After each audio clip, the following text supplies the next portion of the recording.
पिता तुम्हें, तुम्हें वा बंधु सुसखा तुम्हें, तुम्हें विद्यास द्रोणं तुम्हें,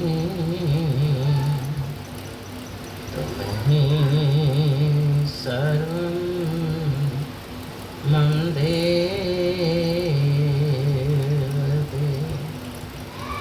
मेरे सतगुरु आप हो,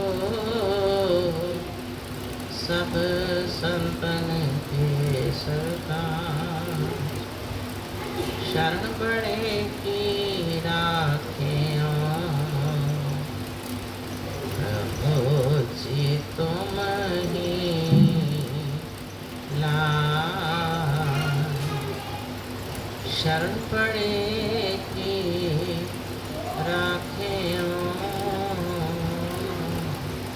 प्रभु जी तुम ही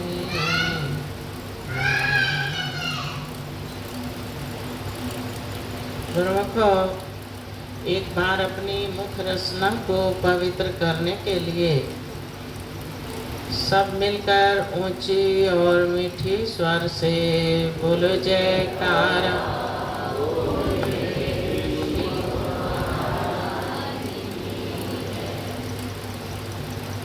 गुरुमुखो,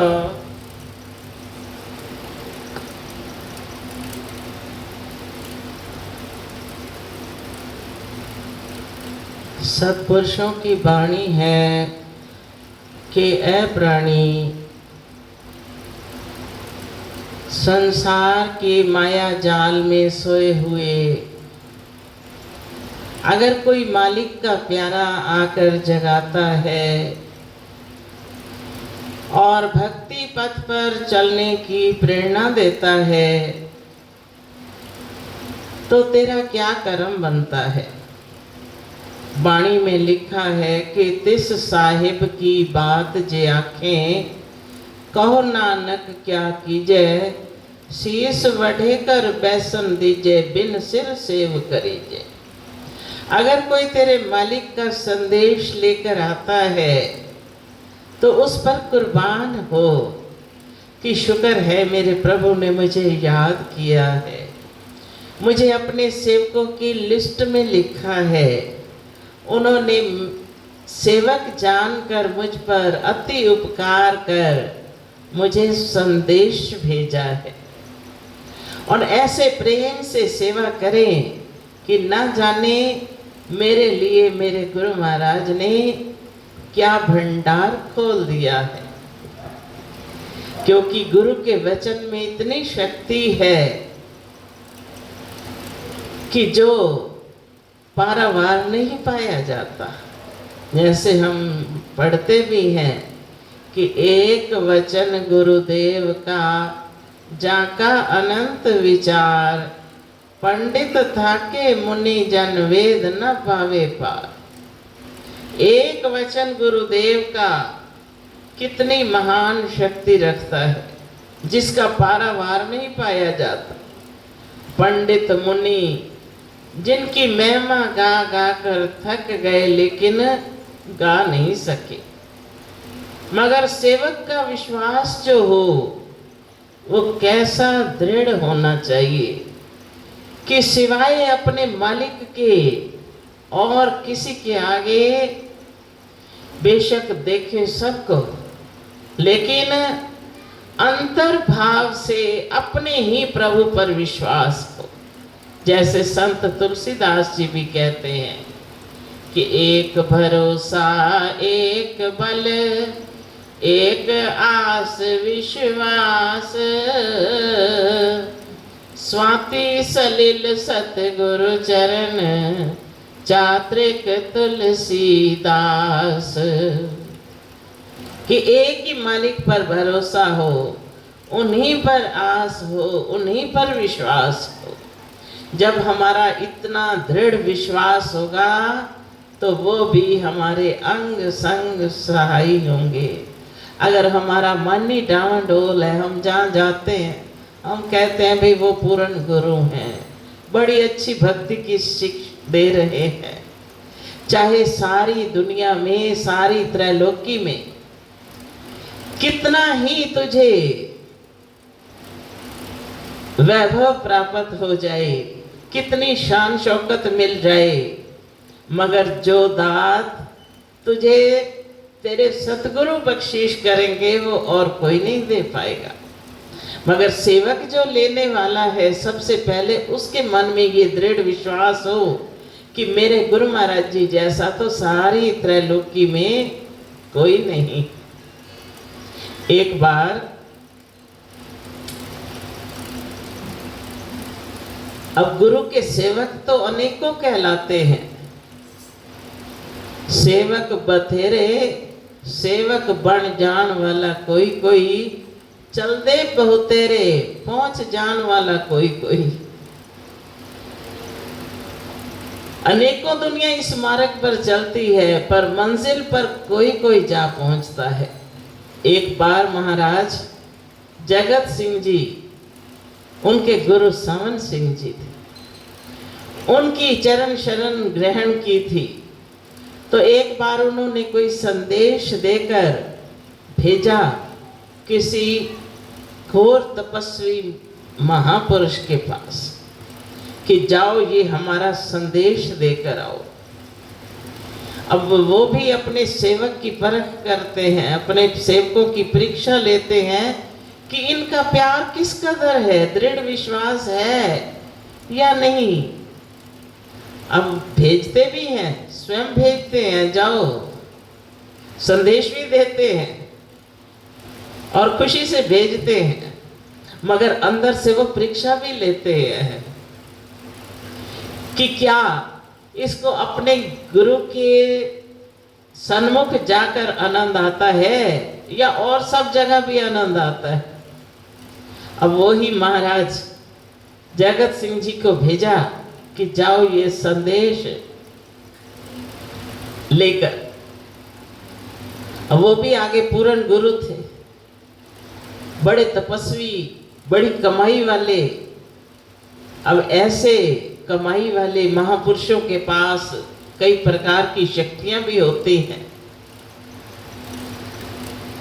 तो उनका नाम था महाराज लसुंडी।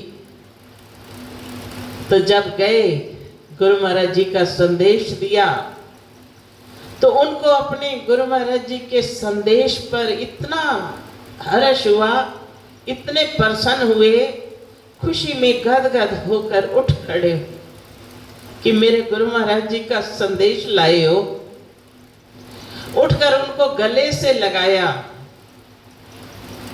गले से लगाकर कुशल पूछी कि गुरु महाराज जी कुशल हैं। अब कुशलता पूछने के बाद कहने लगे कि आप हमारे पास चलकर आए हो, गुरु महाराज जी का संदेश लाए हो, तो आज हम आप पर बड़े प्रसन्न हैं। हमारा दिल चाहता है कि आज तुम्हें कुछ दें। अब वो तो थे पक्के सेवक महाराज जगत सिंह जी। उन्होंने कहा कि मुझे नहीं चाहिए कुछ। कहने लगे कि आपके अंदर के पर्दे खोल दें कि अंतर दृष्टि से, ज्ञान की दृष्टि से तुम्हें भरपूर कर दें। कोई हीरे मोती देने के लिए नहीं कहा था, ज्ञान की दृष्टि से भरपूर कर दें, दिव्य दृष्टि दे दें। लेकिन उन्होंने इनकार कर दिया। कोई होता हमारे जैसा तो कहता बहुत कुछ मिल रहा है, क्यों ना ले, संतों से जो भी मिल जाए ले ले। मगर जिसका अपने गुरु पर विश्वास है वो सारी त्रैलोकी में चाहे हो है, उसको अपने गुरु समान कोई नजर नहीं आता, चाहे सारा ब्रह्मांड खो जाए। वो तो अपने गुरु पर पूर्ण विश्वास रखने वाले थे। कहने लगे नहीं, मुझे कुछ नहीं चाहिए।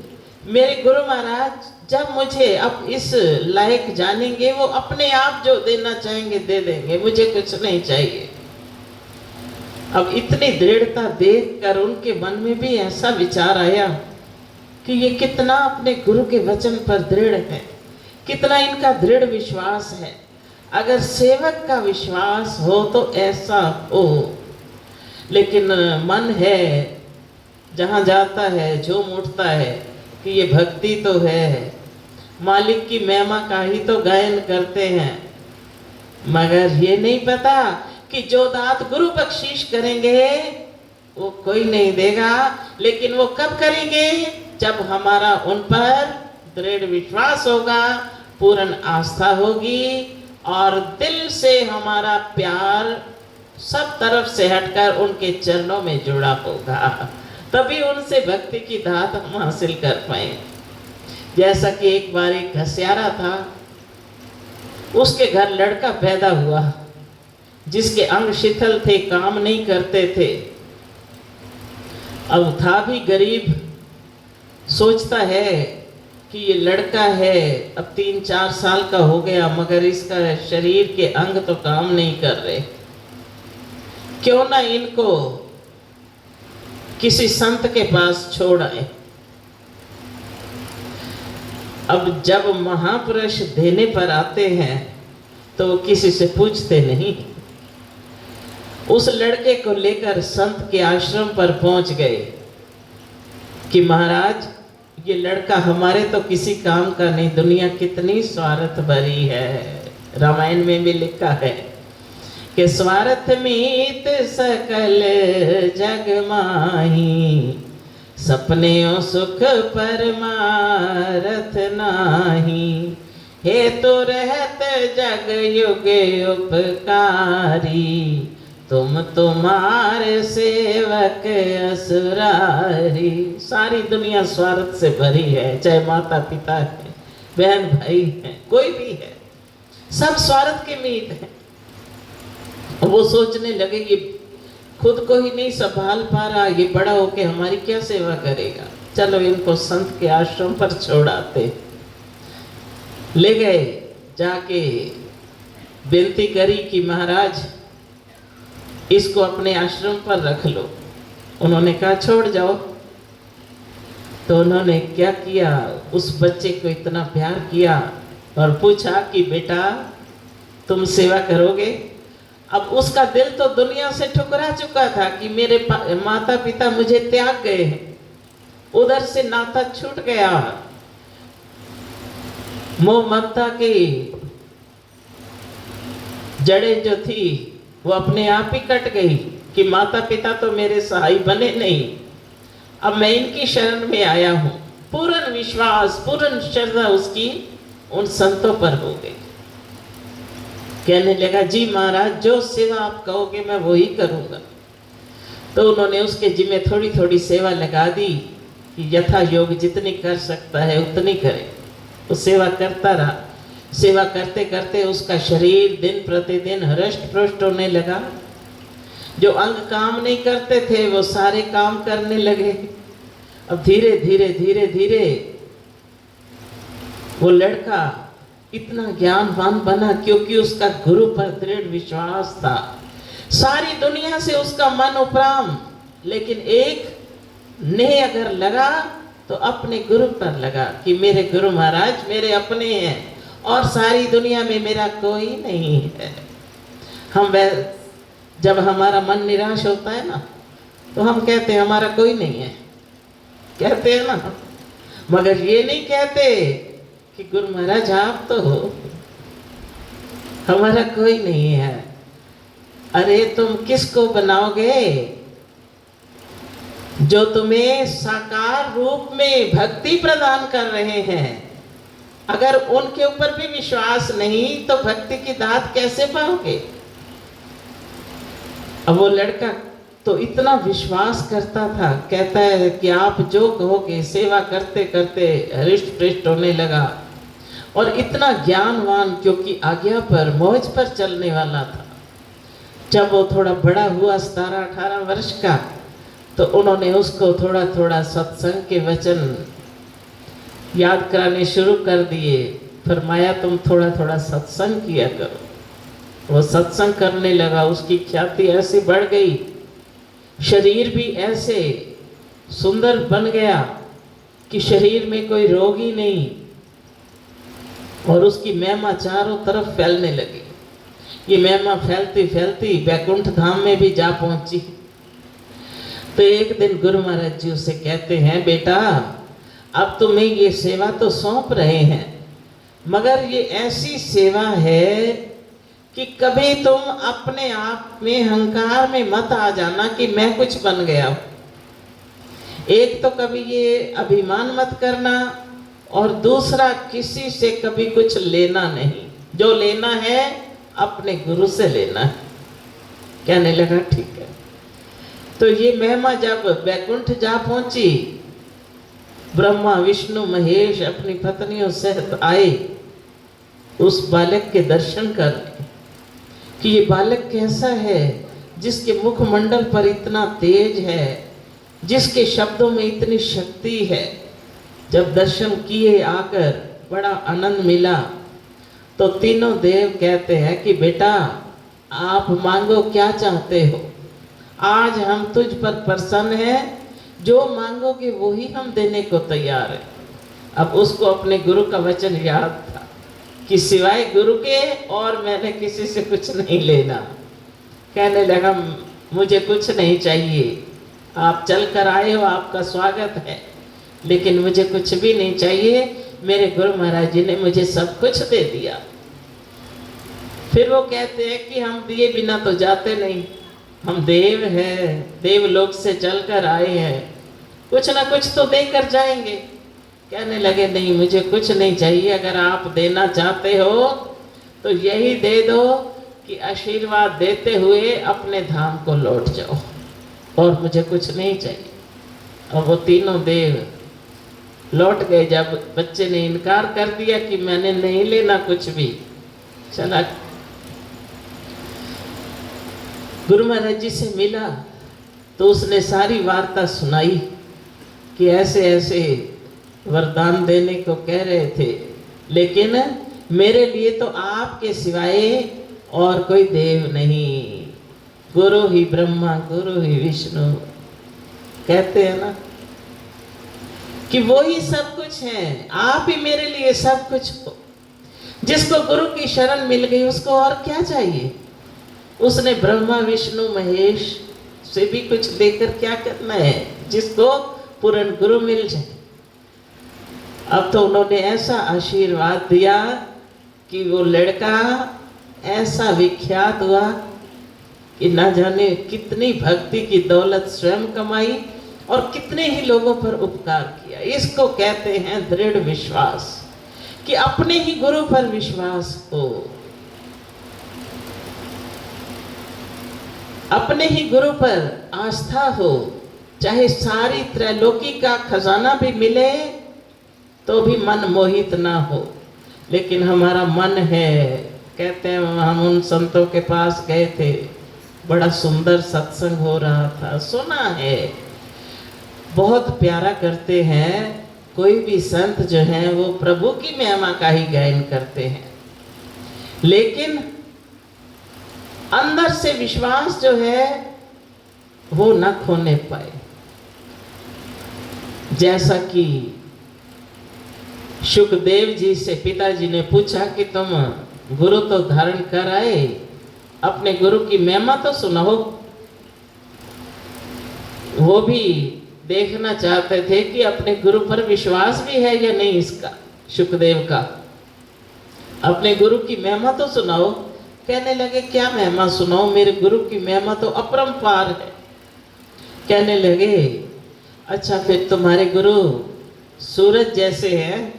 कहने लगे नहीं पिताजी, मेरे गुरु सूरज जैसे नहीं, सूर्य में तो तपश है, मेरे गुरु में तो तपश नहीं, वो तो शीतल शांत है। फिर कहने लगे कि अच्छा तेरे गुरु चांद जैसे हैं। कहने लगे नहीं, चांद जैसे भी नहीं, चांद में दाग है, मेरे गुरु में दाग नहीं।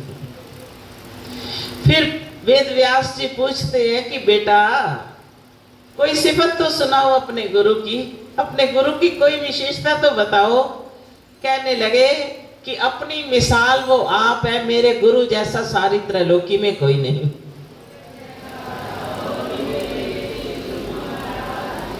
जब ये शब्द शुकदेव जी से सुने तो वेद व्यास जी ने आशीर्वाद दिया कि बेटा धन्य हो तुम, जिनका अपने सतगुरु पर ऐसा दृढ़ विश्वास है। अब तुम भक्ति से भरपूर हो जाओगे। आशीर्वाद भी लिया और भक्ति की दात भी प्राप्त की। इसको कहते हैं दृढ़ विश्वास। तो ऐसे ही हमारा अपने सतगुरु पर दृढ़ विश्वास हो कि अगर कानों से सुने, अपने गुरु की महिमा सुने, आंखों से दीदार करें तो उनका करें, जहां भी जाएं वहां अपने गुरु का कोई दृश्य लेकर आए कि मैंने अपने गुरु महाराज जी का क्या दृश्य लिया वहां से। अगर ये अवस्था नहीं आती तो हमारा मन अभी भटक रहा है, बाहर दुनिया में भूल रहा है। मगर पूर्ण विश्वास करके जब सतगुरु के चरणों में बैठेंगे तो वो हमें भक्ति की दात से माला माल कर देंगे, हमारा जीवन सफल बना देंगे और ऐसी रूहानी दौलत बख्शिश करेंगे जिसको पाकर हमारा जीवन धन्य हो जाएगा। बोलो जयकारा।